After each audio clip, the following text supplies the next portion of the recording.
Bu yang dikasihi Tuhan. Shalom, Pak. Shalom. Shalom. Shalom. Bapak Ibu yang hadir dalam Zoom meeting malam hari ini, dan juga teman-teman yang dengan setia mengikuti dan mendengarkannya lewat live streaming melalui YouTube atau melalui Facebook. Selamat malam. Jumpa lagi bersama saya Stefanus Liwijaya di dalam renungan-renungan arti kehadiran Tuhan. Kiranya kebaikan Tuhan, kemurahan Tuhan, kasih setia, pimpinan, penyertaan, dan berkat Tuhan selalu melimpah di dalam kehidupan Bapak Ibu. Dari sekarang sampai selama-lamanya. Bapak Ibu, saya mengucap syukur malam hari ini masih boleh diberi kesempatan untuk menyampaikan kebenaran daripada firman Tuhan. Dan biarlah ini boleh menjadi berkat buat Bapak Ibu, saudara semuanya. Dan menjadi berkat bagi setiap orang yang mendengarkannya. Bapak Ibu, satu hal yang selalu saya sampaikan, apa yang menjadi tujuan Tuhan menciptakan kita, yaitu untuk menjadi penyembah-penyembahnya. Dan kita bisa menyembah Tuhan ketika kita berada di dalam hadirat Tuhan, ketika kita menghadirkan kehadirannya, ketika kita menghadirkan hadirat Tuhan, ketika kita menghadirkan hadirnya Tuhan di dalam hidup ini. Nah Bapak Ibu, malam hari ini kita sudah menaikkan pujian yang luar biasa, dan saya merasakan satu hadirat Tuhan ketika tadi kita menyanyikan pujian, dan biarlah pujian yang kita naikkan itu boleh menjadi persembahan yang terbaik yang boleh kita naikkan bersama-sama buat raja kita dan kita Yesus Kristus. Nah Bapak Ibu, apapun situasi dan kondisi yang terjadi saat ini, kita harus tetap bersukacita. Firman Tuhan mengatakan, bersukacitalah senantiasa. Sekali lagi kukatakan, bersukacitalah. Bapak Ibu, jangan sampai apapun yang terjadi saat ini itu mencuri sukacita kita. Karena tidak ada segala sesuatu yang Tuhan berikan yang tidak memiliki tujuan yang mulia. Meskipun kadang kita merasa sesuatu itu tidak baik, tetapi percayalah bahwa hidup kita yang sudah kita letakkan di tangan Tuhan, maka segala sesuatu yang terjadi itu seizin Tuhan dan untuk mendatangkan kebaikan. Amin.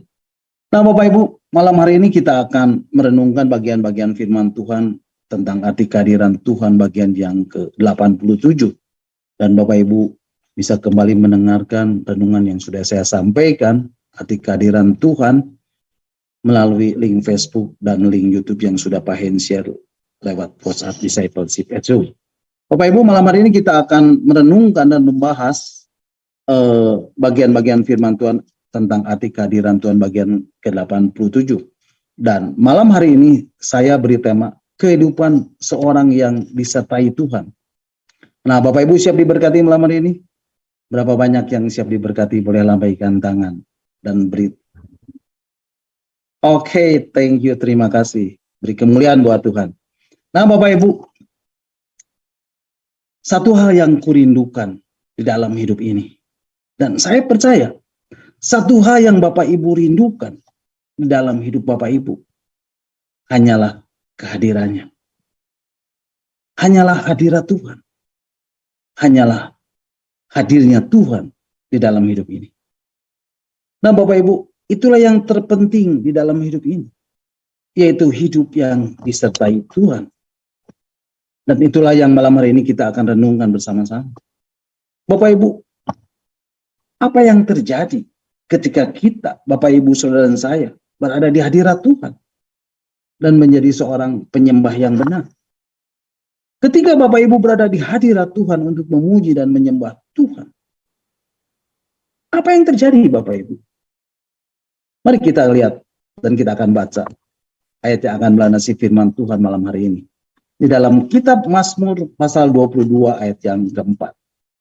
Kitab Mazmur pasal yang ke-22 ayat yang keempat mengatakan, padahal engkaulah yang kudus yang bersemayam di atas puji-pujian orang Israel. Bapak Ibu, firman Tuhan mengatakan engkaulah yang kudus yang bersemayam di atas puji-pujian orang Israel. Nah, Bapak Ibu, apa artinya bersemayam?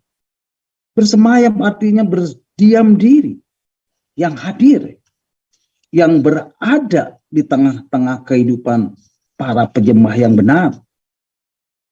Ayat ini lebih dalam lagi berbicara tentang kemanapun kita melangkah, ada penyertaan Tuhan bagi orang yang hidupnya sebagai penyembah yang benar.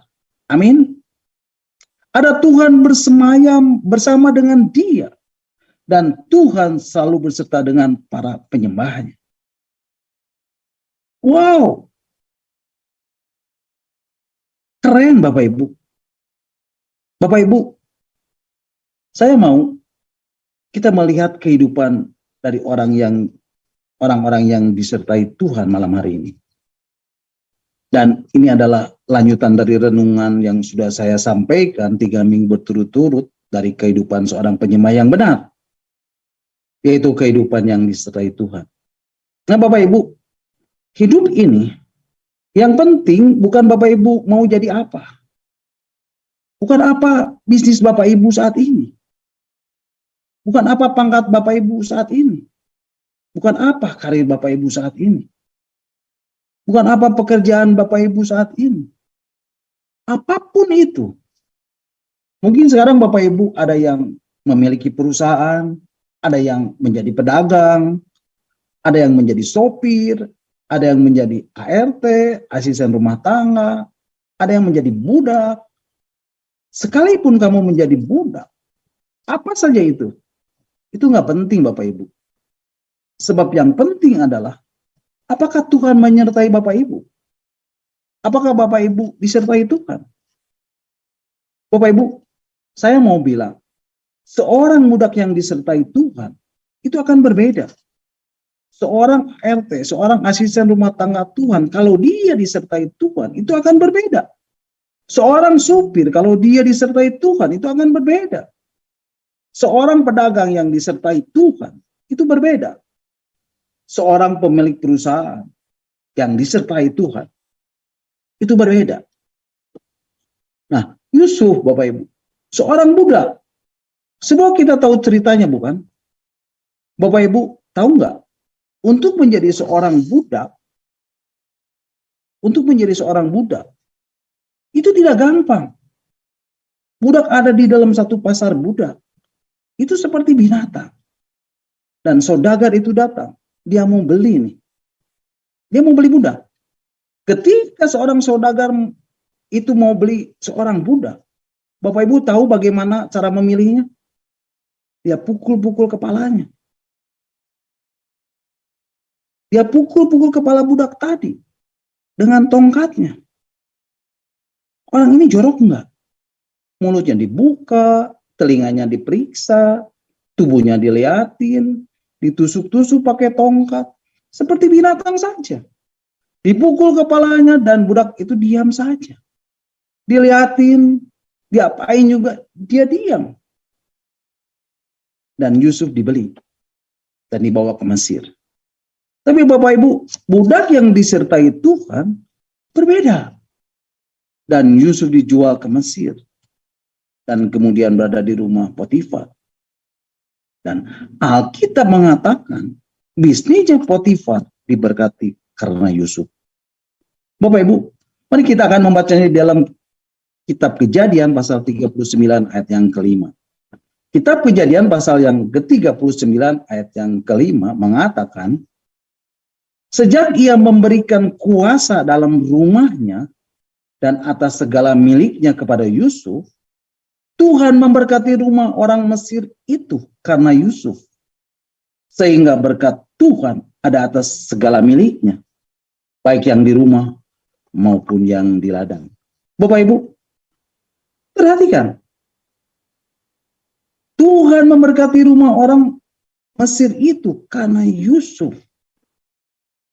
Sehingga berkat Tuhan ada atas segala miliknya, baik yang di rumah maupun yang di ladang. Wow, luar biasa Bapak Ibu. Nah Bapak Ibu, apakah Yusuf berubah jadi tuan? Tidak Bapak Ibu. Yusuf tetap menjadi budak. Bapak Ibu perhatikan. Seorang budak yang disertai Tuhan menentukan berkat Tuhannya. Dan semua orang tahu. Dan itu yang membedakannya. Yusuf disertai Tuhan. Bapak Ibu tidak harus selalu menjadi bos. Tapi Bapak Ibu hanya harus ada di posisi Tuhan menyertai hidup Bapak Ibu. Sehingga perusahaan, kantor di mana Bapak Ibu bekerja, itu terberkati. Karena ada seorang yang disertai Tuhan. Itulah hidup. Apakah Tuhan menyertai Bapak Ibu? Nah, Bapak Ibu tahukah bagaimana Yusuf setelah jadi budak di rumah Potifar? Dia difitnah oleh istri Potifar dan dipenjarakan. Karena Yusuf dituduh oleh istri Potifar dan Yusuf menjadi narapidana.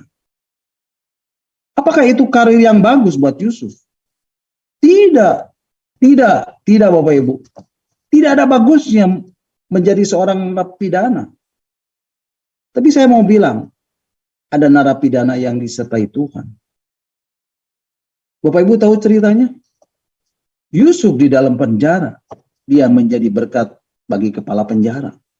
Dia menjadi kesayangan bagi kepala penjara dan menjadi asisten kepala penjara.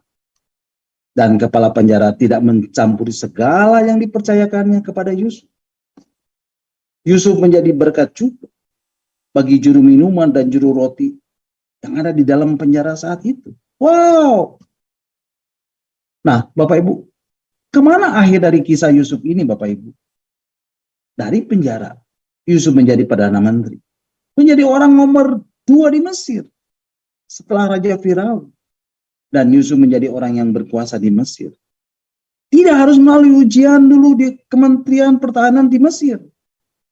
Untuk menjadi orang yang berkuasa atas Mesir. Ini yang dimaksud dengan apakah hidup ini disertai Tuhan.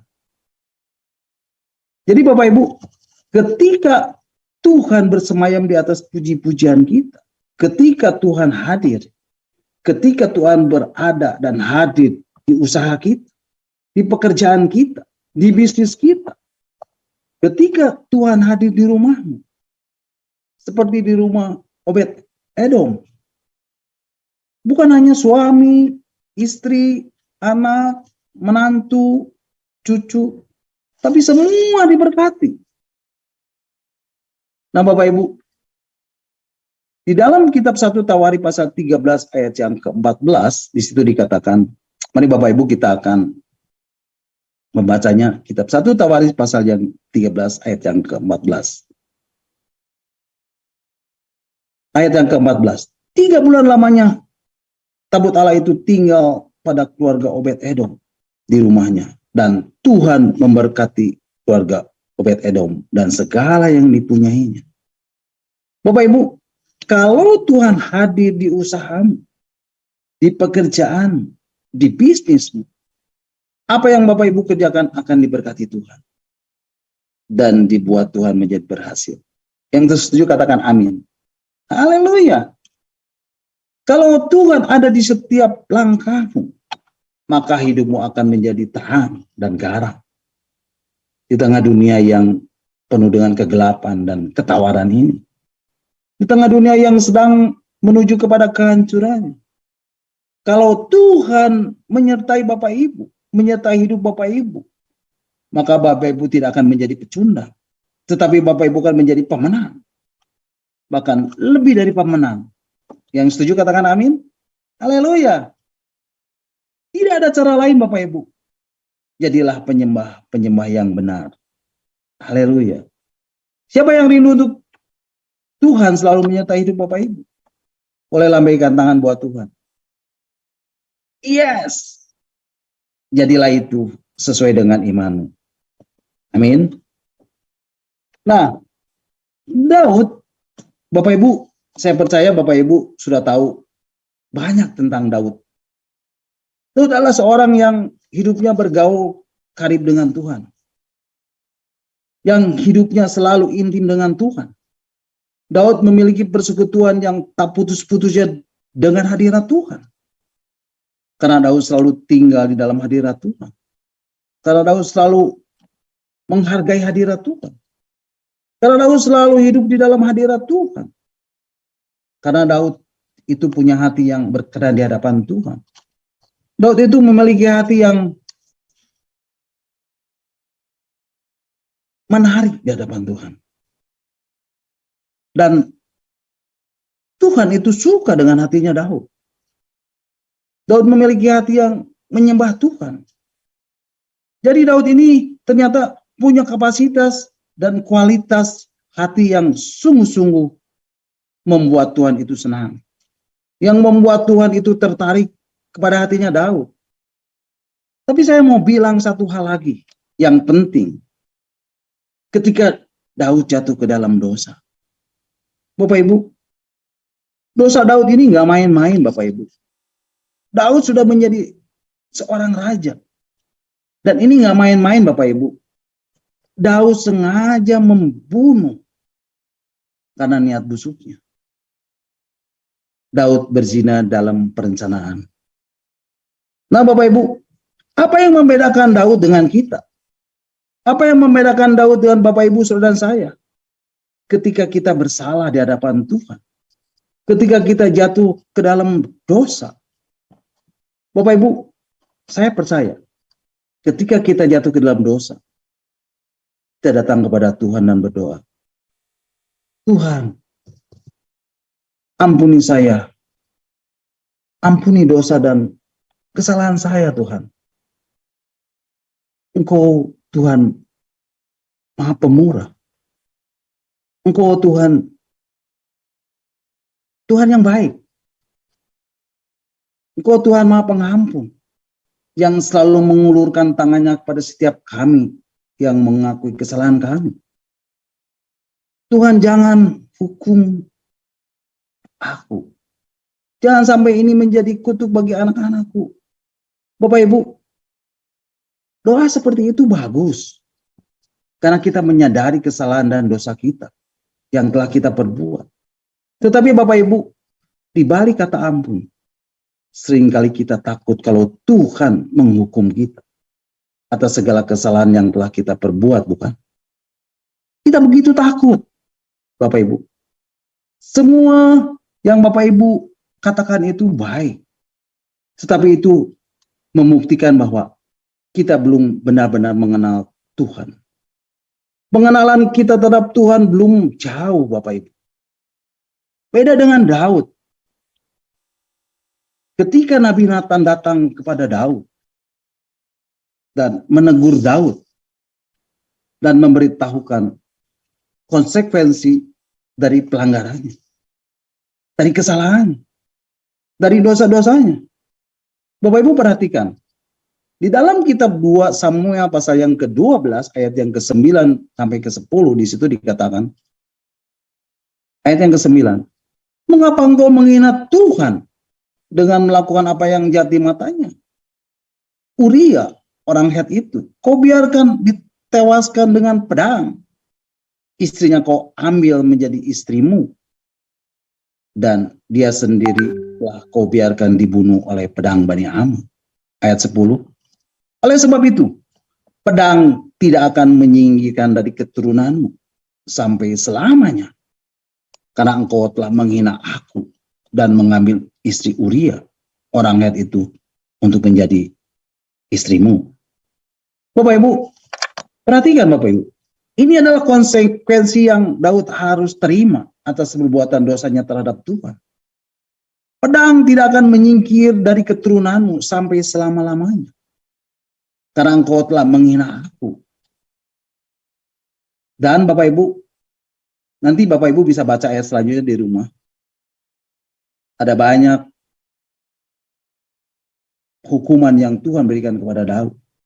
Tetapi lihat Bapak Ibu, Daud berdosa terhadap Tuhan, menghina Tuhan, dan melakukan yang jahat di mata Tuhan.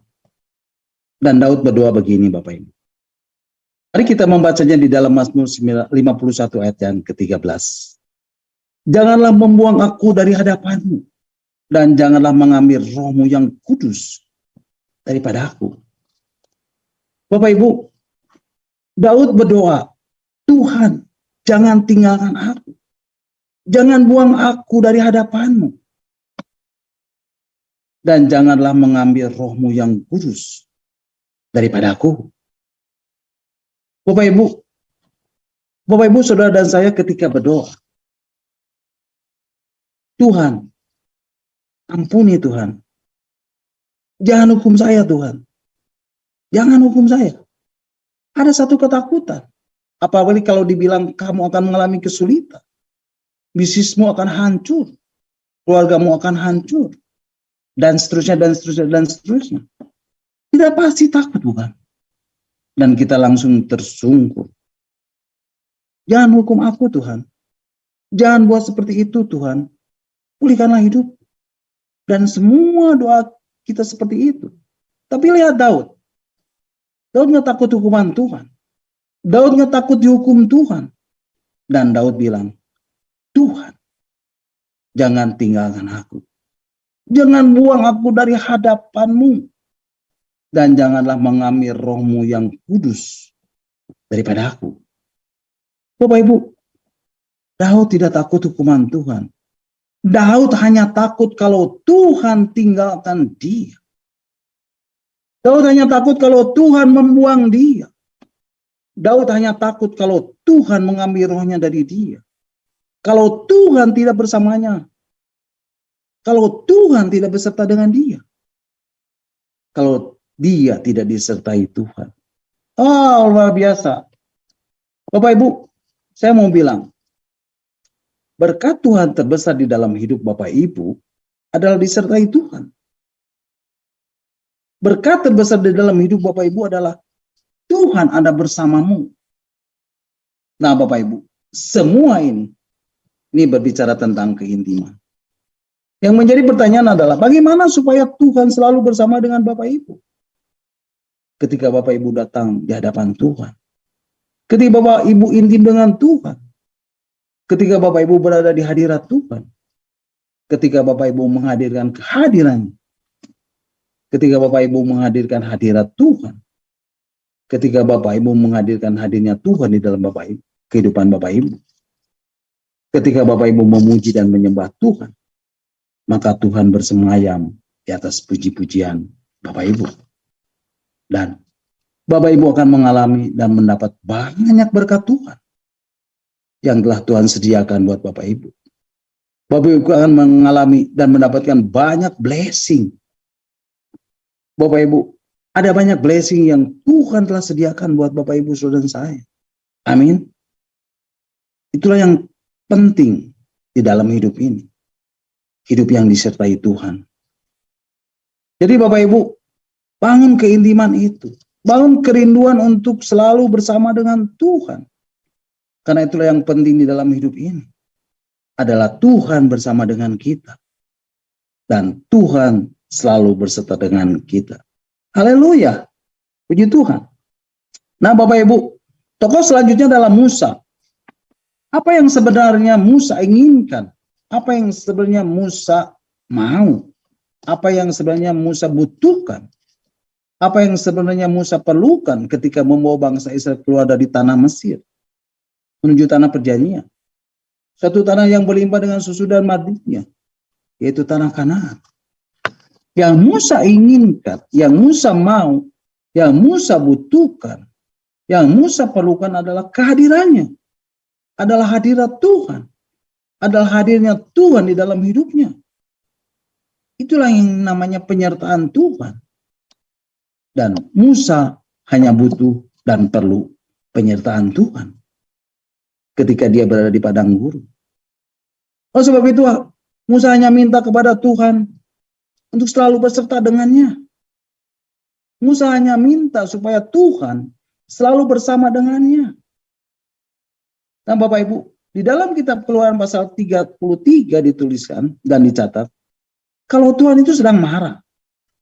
Karena orang-orang Israel telah berbuat dosa dengan membuat patung lembut emas dan menyembah kepadanya. Bapak Ibu, ketika bangsa itu melihat bahwa Musa mengundur-undur turun dari gunung itu, yaitu Gunung Sinai, untuk menerima kedua loh hukum Allah, loh yang ditulis oleh jari Allah. Maka mereka bergumul dan mereka mengerumuni Harun dan berkata kepadanya, mari buatlah untuk kami Allah yang akan berjalan di depan kami. Sebab Musa ini orang yang telah memimpin kami keluar dari tanah Mesir. Kami tidak tahu apa yang telah terjadi dengan dia. Lalu seluruh bangsa itu menanggalkan anting-anting emas yang ada di telinganya dan mereka membawanya kepada Harun. Diterimanya itu dari tangan mereka, dibentuknya dengan pahat dan dibuatnya lah daripadanya anak lembu tuangan. Kemudian berkatalah, hai Israel, inilah Allahmu yang menuntut engkau keluar dari tanah Mesir. Ketika Harun melihat itu, didirikannya mezbah di depan anak lembu itu. Dan keesokan harinya, pagi-pagi mereka mempersembahkan korban bakaran dan korban keselamatan. Nah Bapak Ibu, bangsa Israel telah menyimpang dari jalan yang Tuhan telah perintahkan kepada mereka. Dan mereka telah memuat anak lembu tuangan. Dan kepadanya mereka sujud menyembah dan mempersembahkan korban.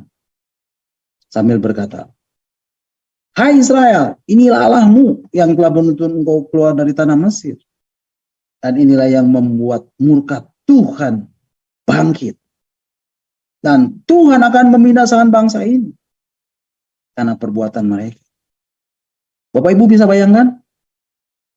Kemarahan Tuhan, murka Tuhan inilah yang menyebabkan Tuhan tidak mau lagi dekat dengan bangsa Israel.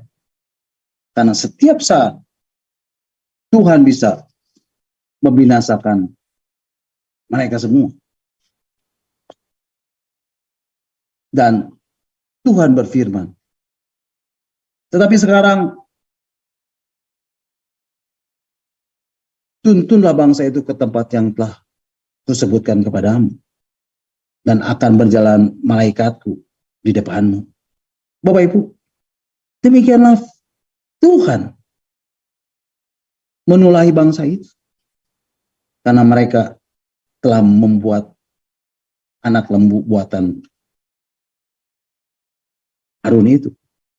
Dan Tuhan tidak mau lagi berjalan dengan bangsa Israel. Dan Tuhan menyuruh malaikatnya untuk berjalan di depan bangsa ini. Nah Bapak Ibu, Tuhan berkata, aku akan tetap menepati janjiku, tetapi aku tidak mau pergi denganmu. Cukup malaikatku. Cukup malaikatku saja yang berjalan denganmu. Dan aku tidak mau lagi dekat dengan bangsa Israel. Karena setiap saat aku bisa membinasakannya karena dosanya terhadapku. Karena bangsa ini adalah bangsa yang tegar tengkuk dan banyak dosanya. Nah Bapak Ibu, apa yang menjadi respon dari Musa ketika Tuhan berkata, aku akan mengutus seorang malaikat berjalan di depanmu. Nanti Bapak Ibu kita akan membacanya di dalam Kitab Keluaran pasal yang ke-33 ayat yang ke-15. Kitab Keluaran pasal yang ke-33 ayat yang ke-15 mengatakan,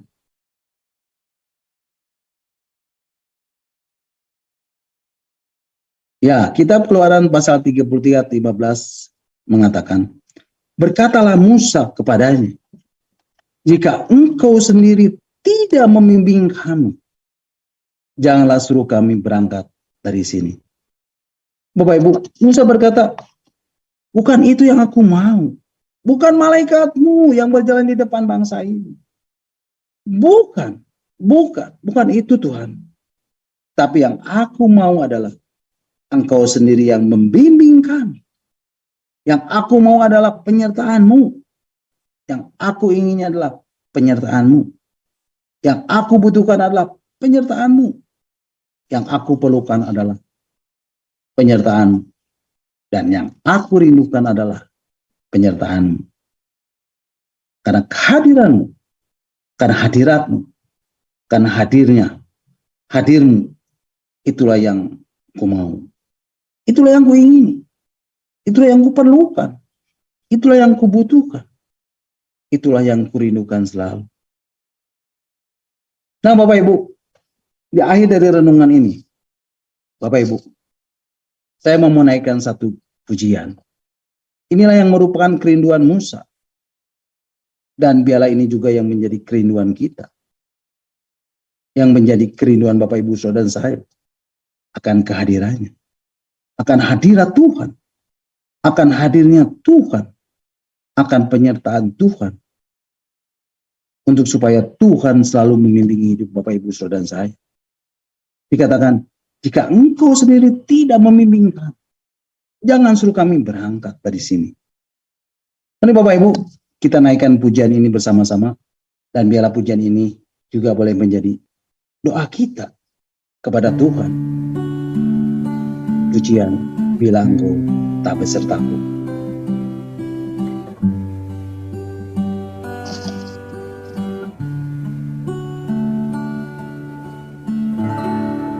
Bila engkau tak besertaku,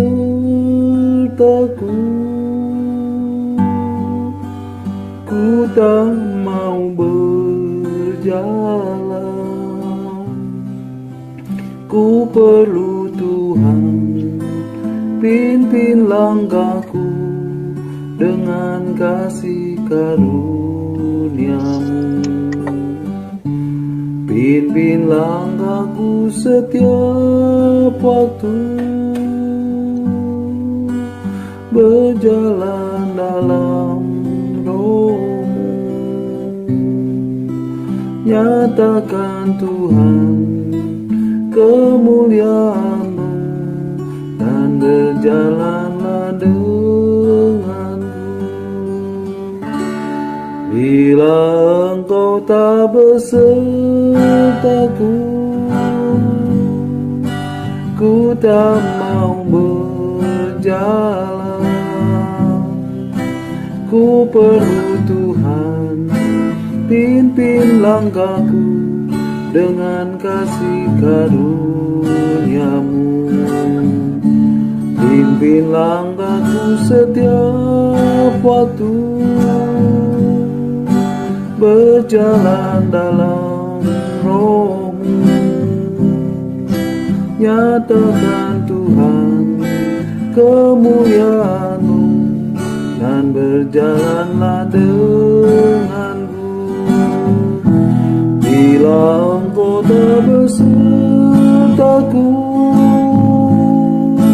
ku tak mau berjalan. Ku perlu Tuhan, pimpin langkahku dengan kasih karunia-Mu. Pimpin langkahku setiap waktu, berjalan dalam Roh-Mu. Nyatakan Tuhan kemuliaan-Mu, dan berjalanlah denganku. Bila engkau tak besertaku,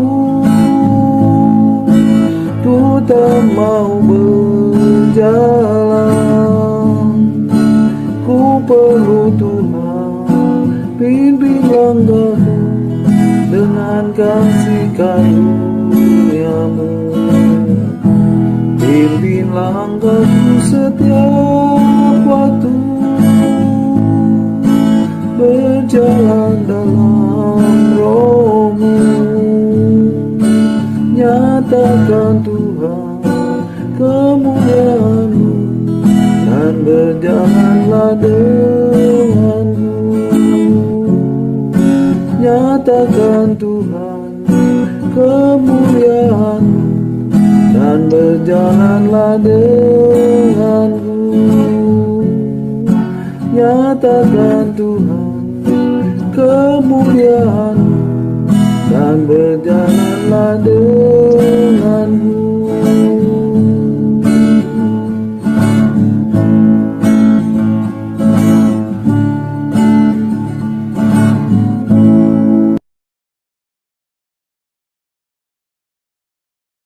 Amin.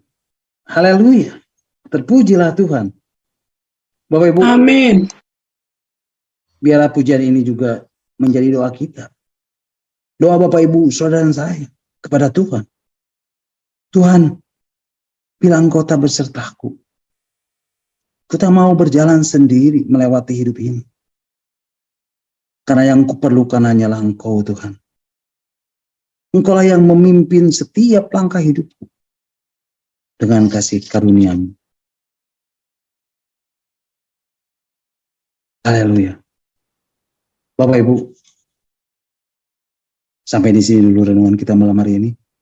Dan kita akan lanjutkan renungan-renungan kita yang akan datang di dalam arti kehadiran Tuhan. Nah Bapak Ibu, saya percaya setiap firman Tuhan, setiap kebenaran ini, itu akan mengubah hidup Bapak Ibu, saudara dan saya.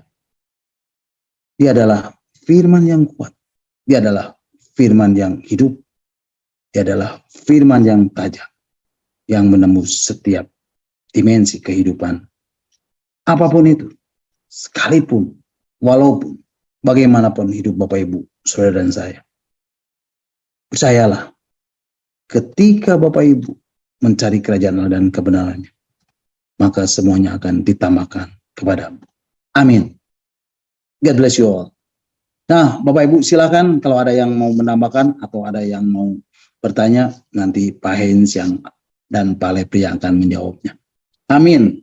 Tuhan Yesus memberkati. Puji Tuhan. Mari Bapak Ibu kita akan kembali mengucap syukur buat renungan yang sudah kita dengar dan yang sudah saya sampaikan, dan kita akan berdoa.